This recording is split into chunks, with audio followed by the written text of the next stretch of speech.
Okay,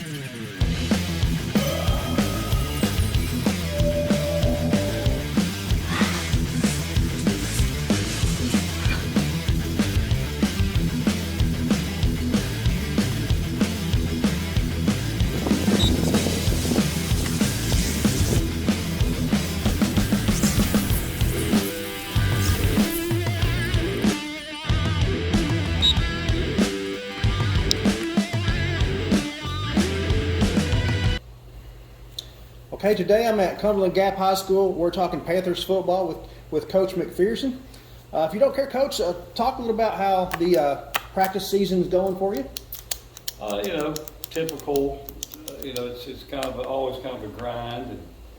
And one day you feel pretty good, next day you're a little more concerned, and we like for our numbers to be a little bit better. But we're doing what we can do, and the kids are giving good effort, and that's about the best we can ask for right now. Okay, how many players you got? 29. 29 coming out regularly. All right, let's talk about your offense. Let's start with the quarterback. Or quarterbacks. We're kind of in the same situation that we've been in for 3 years in a row. We're kind of starting anew again.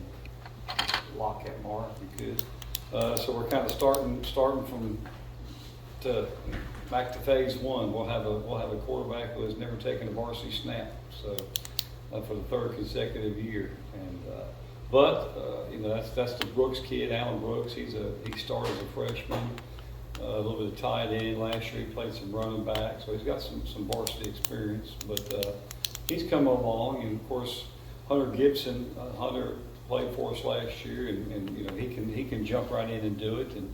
And not really sure who's going to be the guy there. We've moved Hunter to fullback because we really need a quick guy there, and a guy who can kind of hit a home run a little bit. So we're kind of looking at Hunter at that. But right now, that's kind of up in the air still. Well, similar offense as last year. We're not doing anything different. Okay, you mentioned running backs. Talk about them a little bit. I'm trying to think if we have anybody back from last year with the carry. I don't think we have. I'm trying to think right now, other than Hunter, who is a quarterback, I don't think we have a running back with a carry from last year. We've got several freshmen.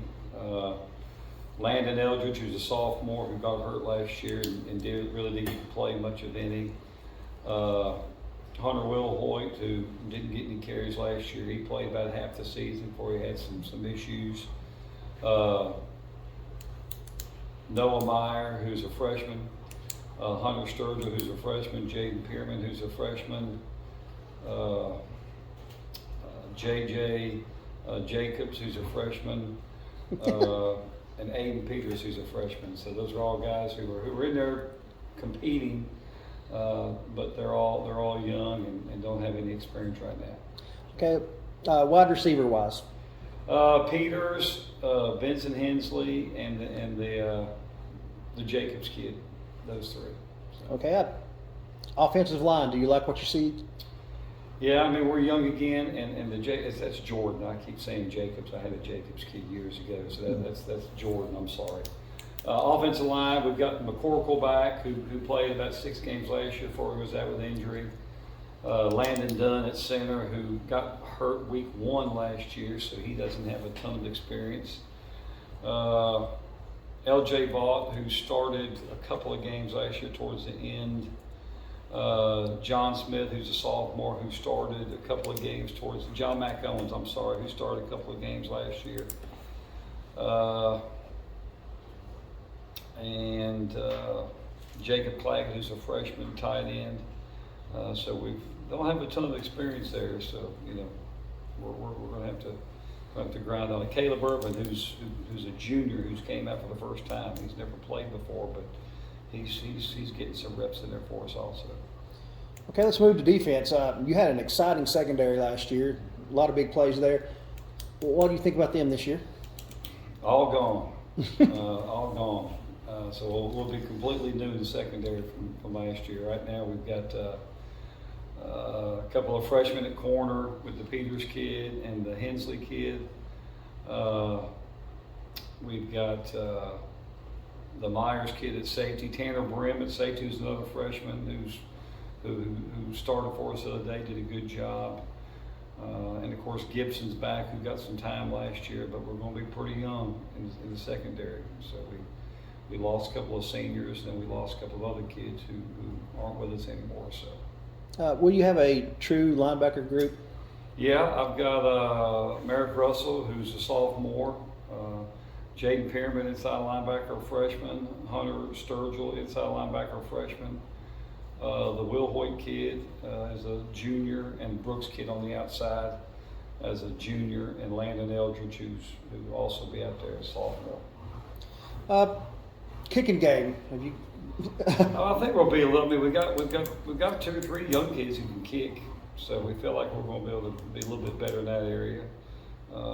So the Peters kid and he can kick a little bit, and JJ can kick a little bit. So any soccer transplants? I guess there's. I mean, I think they play soccer, so that should help out a little bit.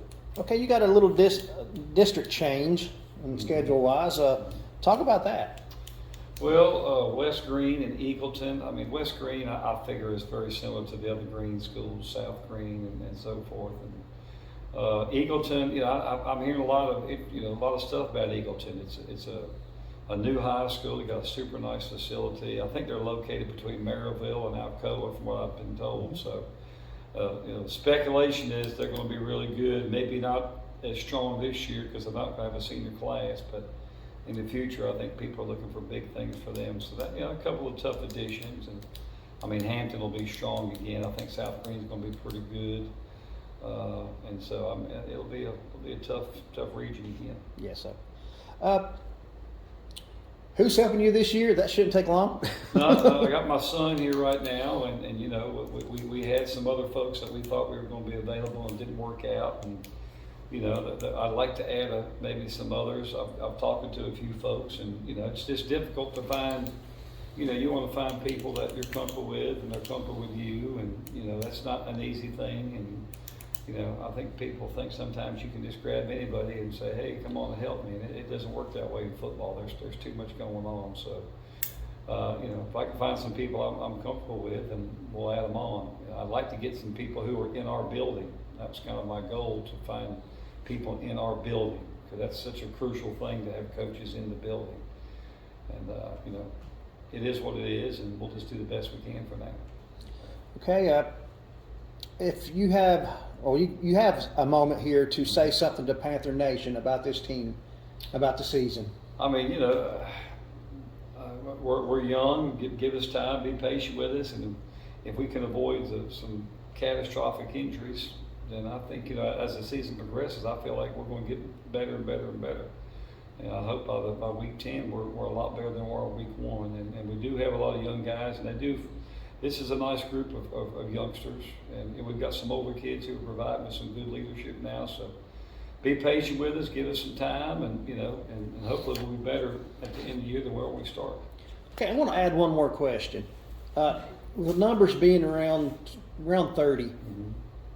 What, in your opinion, what's the number one reason the kids are not playing sports they used to? I think we've got too much going on, too many other sports conflict. My biggest concern is the conflict in sports. We're pulling kids in too many different directions.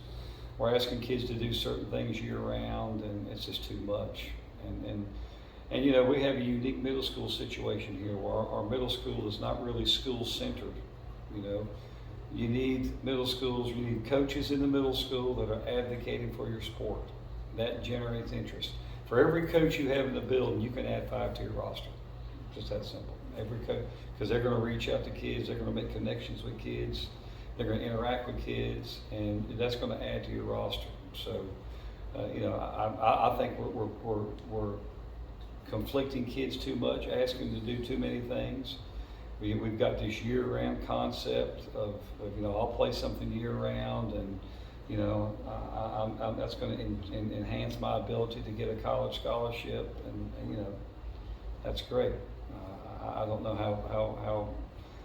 how much that pans out. I don't know how realistic that is, but I just think we're pulling kids in too many different directions. And again, some kids just there's a lot of things to do at home. Sit at home and look at that phone and play those video games, and you know, and for some folks, they're happy with that. You know, I don't have to haul them to practice. I don't have to do anything. They can sit here in the house and be content. Does the Panther program have any needs as far as physical things? I mean, you know, I think we got a pretty decent facility. I mean, you could always make a list, but I don't think that's what's hindering us. I don't think it's a facilities issue. I think it's more of a culture issue where we've got to get, you know, the kids' attitudes changed a little bit. They don't have bad attitudes. That's not my point, but just an attitude of what it takes to work and to win and to things like that. And it's a cultural thing, you know. And there is no quick fix. Everybody thinks it's an offense or it's none of that. It's what you do in the off season and your attitude in practice and conviction in practice and being here every day. You know, our kids jump from basically middle school to varsity football. There's not a big transition there. And you know, middle school practices in the evening, you know, and then now all of a sudden they transition to varsity football. You go to school all day. You get out of school, you come to practice. It's that transition. I think we're losing some stuff in there, but you know, I think we're competing for athletes way too much, and I think we're putting kids in a difficult position. I don't think it's beneficial. All right, Coach, I appreciate you giving me this access, and good luck for the season. Thank you.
Subscribe and comment below, guys.